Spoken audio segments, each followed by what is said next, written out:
Hello there friends, and welcome back to the Marley Bird YouTube channel and yarnspirations.com. In this video, I get to show you how to make the knit butterfly loop hat. This hat has been requested quite often lately, so I thought I would jump on here and show you how to make it. This is a free pattern available at yarnspirations.com. I've put a link in the video description box right down there below, and while you're down there, smash that like button, as my kids say. Once you have that free pattern, gather your materials and join me back here to learn how to knit up this knit butterfly loop hat. Okay guys, let's talk a little bit about this hat. It is a basic constructed hat from the bottom up to the crown. You begin with some 1x1 ribbing, and then you change to the stitch pattern here in the body, and then you just change it up ever so slightly at the crown to get this nice finish. In this video, I will show you how to cast on in the round and work a knit one, purl one ribbing, how to increase stitches evenly, then how to jump into the butterfly loop pattern and complete the actual butterfly loop. From that point forward, you should be able to complete this pattern on your own without any problems. So let's go ahead and get started with the cast on. And when I'm making a hat, I love to use the long tail cast on because it gives me a nice stretchy cast on with some stability. Now, the problem people usually have with the long tail cast on is they never know how long to make the tail. So one little trick you can do is take the needles you're going to cast onto and then wrap your yarn around that needle for the same number of times you plan on casting on. So for this hat, it would be 80 wraps, okay? So you would wrap 80 times. Once you get your 80, you would extend out, give yourself a little bit of wiggle room here. And then it's at this point you would place your slip knot, okay? So that's one way that you can kind of ensure that you have a long enough tail. The other way is just to guesstimate. So I'm just going to pull out what I think is enough and then place my slip knot at that point, okay? Now we go ahead and get started with the long tail cast on. Place your slip knot on your needle, have the working yarn around your forefinger, the tail over your thumb, and get in a slingshot position, going to the bottom of your thumb, work up the thumb, down the finger, through the window, off your thumb. Up your thumb, down your finger, through the window, off the thumb. You continue doing this until you have 80 stitches cast on. And remember, your slip knot actually counts as a cast on. If you want more detailed instructions for how to do the long tail cast on, I do have a video for that. You can check out the video description box below for that link. Once you have all of your stitches cast on, look at that tail, that's a nice estimate right there. You then want to make sure that your stitches are not twisted around your needle. This is another reason I really like the long tail cast on, because I get this nice ridge that I can then pay attention to make sure nothing is twisted. Once I make sure all of the stitches are straight and not twisted around the needle, I position the needle so that the needle with the slip stitch on it is in my left hand and the needle with the working yarn is in my right hand. And I also want to make sure that working yarn is coming to the back of that needle, okay? Now I'm going to grab a stitch marker and I'm going to place it on my right hand needle, okay? Now, there is no big trick you have to do to join to work in the round. So when the pattern says, go ahead and join to work in the round, you will simply start knitting into this first stitch right here, okay? So we're going to jump into pattern by working a knit one, purl one ribbing. So I will knit one stitch, bring my yarn between my needles to the front, and purl one stitch. Between my needles to the back, knit one stitch, between my needles to the front, and purl one stitch. Now, those of you who have been a fan of my channel for a while know that I am primarily a continental knitter. So I will put my yarn in my left hand and show you how it's done that way. Between my needles to the front and purl. Between my needles to the back and knit, to the front and purl. Okay, as you're doing this, we are setting up our stitch pattern for a knit one, purl one ribbing. And you don't have to worry about this stitch right here if it seems like it gets a little bit loose as you go along. You will use your tail to seam that close, so don't worry about that at all. You will work this ribbing until it measures about 2.5 inches. At that point, you're going to increase evenly 4 stitches. And you might be asking me, Marley, what does that mean? What do I have to do to increase? Well, let me show you. Through the magic of television, I have some ribbing completed. Now, this is a 1x1 ribbing pattern. It's already completed up to the part where it's time for me to increase 4 stitches evenly. Now, you might be wondering, Marley, how do I increase 4 stitches evenly? I don't even know what stitch to use. Well, for this example, I would use a knit front and back increase because it's pretty consistent with the knit 1 purl 1 ribbing and it doesn't leave a hole. It's a really easy increase to use, so that's the one I would choose. As far as where to place it evenly, I would actually just kind of look at my piece and I would think to myself, okay, if I place one like somewhere around here, place one somewhere around there, somewhere around there, and somewhere around there, it's about even. I'm not going to sit here and count out actual stitches to make sure that they are evenly spaced apart. I'm just going to put them approximately evenly spaced apart. So I will go ahead and work those increases, and I'm going to maintain my ribbing pattern as it's already established because the pattern doesn't say to do otherwise, okay? So I will go ahead and work my knits and purls, and wherever I decide to work that increase, I will simply place it in there, making sure I place 4 of them because our ultimate goal is to get to 84 stitches. When you're ready to work your increase, I would work it into a knit stitch, and you will simply go into that stitch just like you normally would knit. And when you come out, do not let that stitch on your left-hand needle fall off. Extend your right-hand needle, swivel it around, and go into the back leg of that same stitch. And then knit through the back leg. Now let that stitch jump off. You've created 2 stitches where you had 1. Then I would continue on working in my ribbing pattern, and when it's time to do that increase again, I would do it again. So I'm just going to show you right here just because it's easy, but I would normally space these increases out a little bit. But you would go into the stitch, yarn over your right hand needle, come out the stitch, extend, swivel around, go into that back leg, and then knit through the back leg and off, okay? So you would do that 4 times all the way around. When you get to the end of the round, that's when it's time to transfer over to a larger set of needles for the body. Now, that does not mean I want you to transfer all of your stitches one by one onto another needle. We're going to knit onto the larger needle, and I'm going to show you how that's done. Okay, so I'm at the end of my round. I have increased to 84 stitches, and it's time for me to transfer over to the larger needle. So the first thing I'm going to do is remove my marker just for right now, otherwise it will fall off. Then I'm going to place my larger needle in my right hand and completely ignore the right hand needle on my work, okay? And I'm going to work in the first row pattern here, and I'm just going to work those stitches onto my new needle. So the first row says I need to purl 1.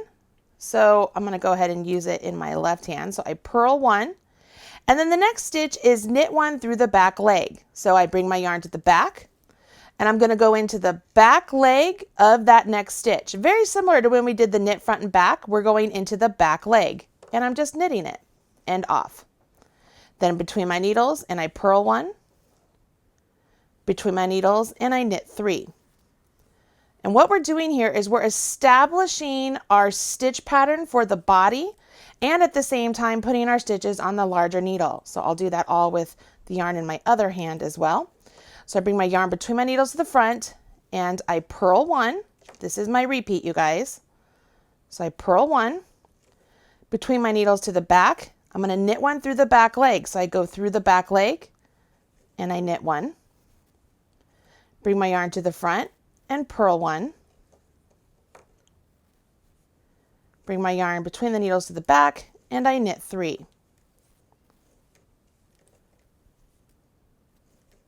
Okay, This is a 6-stitch multiple. You would repeat that sequence all the way around to the very end, at which time all of your stitches will be on the bigger needle. Your smaller needle will be done. You can set that aside and carry on with the instructions just using your larger needle.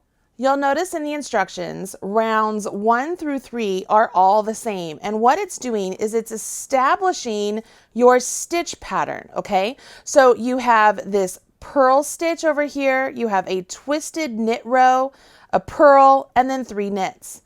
A purl, a twisted knit row, a purl, and 3 knits, okay? That is your stitch pattern that you've established. Once you've established that stitch pattern, the only thing left to learn is how to do those butterfly loops. They're really quite easy, and I'm going to use this little swatch right here to demonstrate how to do it. I'm also going to bring in another color so you can better see the stitch as I'm creating it, okay? And yes, I'm using a flat swatch. Yours will be on your hat, but it's the same process.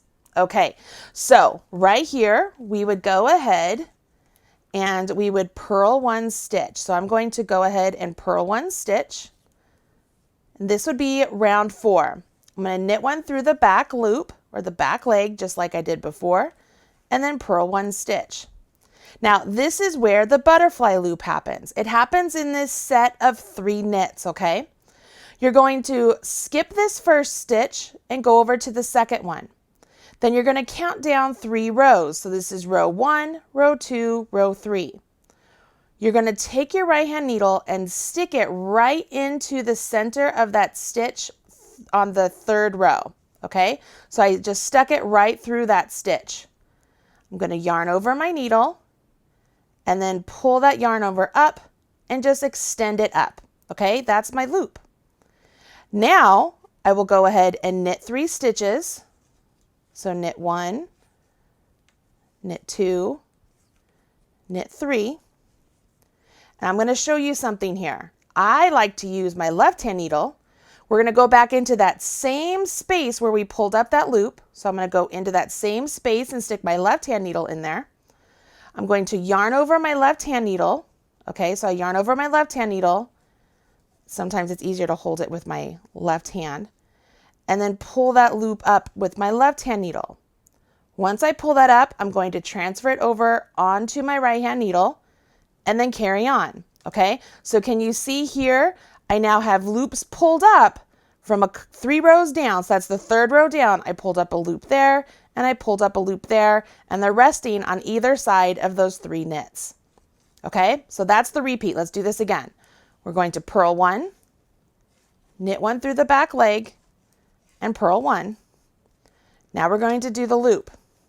I'm going to hold it over here again. I skip the first one, go to the second one, and I count 3 rows down. So here's row 1, 2, 3. Stick my needle right into that stitch, yarn over my needle, and pull up a loop and extend it up. Then I knit 3 stitches, so knit 1, 2, and 3. Now, I could use my right hand needle to try and go in there, but it's really difficult. So I'm going to encourage you to do it this way. Take your left hand needle, go into that same stitch, yarn over your left hand needle, pull that yarn over up and extend it, and then transfer it over to your right hand needle. You see that? Okay, I'm going to show you again. I'll hold the yarn in my other hand and demonstrate how to do it that way. Okay. So I'm going to purl 1, knit 1 through the back leg, and by doing that, you know that that makes those stitches twisted. It gives them a really nice definition. Then I purl 1. I'm going to count 1, 2, 3, stick my needle in, yarn over, pull up a loop and extend up, knit 3, so knit 1, 2, 3. I'm going to do that again over here. So I'm going to take my left hand needle, go in, yarn over, pull up that yarn over through that same spot, and then place it onto my right hand needle, and that completes that set. I have one more repeat on this swatch, so I might as well just work it up with you here. So I'm just working through the repeats, just like you guys do. 1, 2, 3, stick my needle in, yarn over, pull up a loop, knit 3, so knit 1, 2, and 3. This would be like, it would be the end of my round, okay? So if this is in the round, it'd be the end of the round, but I'd still go into that same spot, yarn over, pull up a loop, and then place that on my left-hand needle. Okay, so if this were in the round, this would be connected right there, and I would continue on to the next row. Okay, so I'm going to lay this out flat so you can see what this looks like here. I think by changing that color up, it really helps you see how those stitches are made. Once you've completed those extra loops, those butterfly loops on that round, we've now increased our stitches by 2 for every single repeat all the way around. So on the following round, on round 5, we're going to get rid of that extra stitch by working knit 2 togethers or SSKs. I'm going to show you how to do that now. We're cruising right along, you guys, and I'm going to once again simulate working in the round, and I'm going to change colors again so you can better see how this works up. So we're going to go back to the gray here, and this would be just like if we were starting the brand new round. And I'm going to hold the yarn in my left hand this time because it's the same thing. But we would jump into round 5. So I purl 1, knit 1 through the back leg, purl 1.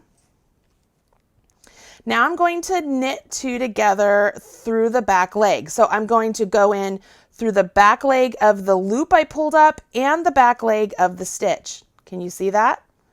And I'm going to knit them together. See how that makes it so that the butterfly lays right on top, that loop lays on top? Now I will knit 1. Now the pattern indicates that this next stitch should be an SSK, but I actually think it should be a knit 2 together, and I'm going to show you why. At this point, you're supposed to do an SSK. So you would go into this stitch as if to knit and slip it off, go into this stitch as if to knit and slip it off, and then put your left-hand needle into the front leg of those 2 stitches and knit them together. Do you see how that lays the actual stitch on top of the loop and it doesn't give the same look as this one? So let me undo that, and I'm going to show you why I think it should be a knit 2 together. So I'm going to put those back on here, just like it rewound. We never did it. Okay, so here we go. So this is where I'm going to do a knit 2 together instead of an SSK and show you. Haha, see how that loop now lays just like that one? And it looks really nice. So I would actually prefer to do a knit 2 together in the second stitch versus an SSK. Just my opinion. You could do either one because now you know how to do either one. But for me, I prefer the knit 2 together for the second. So here we are again. In this first one, I would knit 2 together through the back leg. And see how that lays that loop right there on top, real nice. Then you knit 1, and then for me, I would knit this one as just a regular knit 2 together. It lays that stitch really nice and neat. Now the designer did write it out to be an SSK, so if you want to do an SSK, you absolutely can. This is just my own personal preference. All right, so once again, we're going to knit 2 together through the back leg, knit 1, and then I'm going to do a knit 2 together just like normal. And you would do this all the way around to the very end. It's pretty darn easy. So, I mean, there's really no big extra special stitches you have to know. You're just pulling up a loop a couple rows below that you normally wouldn't do. But that's how you get that really cool butterfly look. Can you see that? Okay. For this hat pattern, you would go ahead and repeat those last 5 rounds until the hat measures about 8 inches. It's at that point you would begin doing all of the shaping for the crown. And the crown of the hat is simply the top of the hat where all of the stitches come down to few and you pull them together to complete the top. Now, when I read through the instructions, the only thing written up there that you might not know how to do is the slip 1, knit 2 together, pass slip stitch over. So let me show you how to do that, and then you'll be able to complete this hat in no time. I'm gonna bring in our little swatch right here because why not? And I'll just use this little tail right here to get us started. So if we were going to do a slip one, knit two together, pass slip stitch over, I'm just gonna knit over a couple stitches to show you. What you would wanna do is you would slip one as if to knit, you would knit two stitches together, okay? And then you would take your left hand needle and grab that stitch that you slipped and have it jump up and over the two stitches that you knit two together, okay? So that is a decrease right there. So I'm gonna show you that one more time. So let's just get over to a couple stitches just so I can show you how to do it. And it would be slip one as if to knit, knit two together, and then you would take your left hand needle, grab the stitch that you slipped and have it jump up and over the knit two together. All right, so what that does is it decreases two stitches, but that is the only stitch I can see on the crown instructions that you might not know how to do, but now you know how to do it.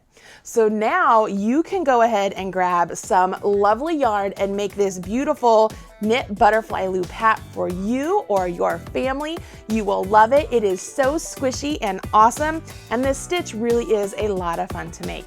If you make the hat, be sure to share with us on social media. Use hashtag MarleyBird or hashtag Yarnspirations so I can see your work and smash your like button.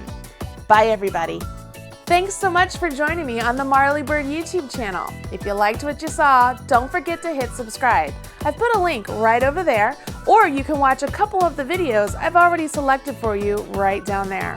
If you want to follow me on social media, I've put my links right over there. You can have all Marley all the time. Bye guys.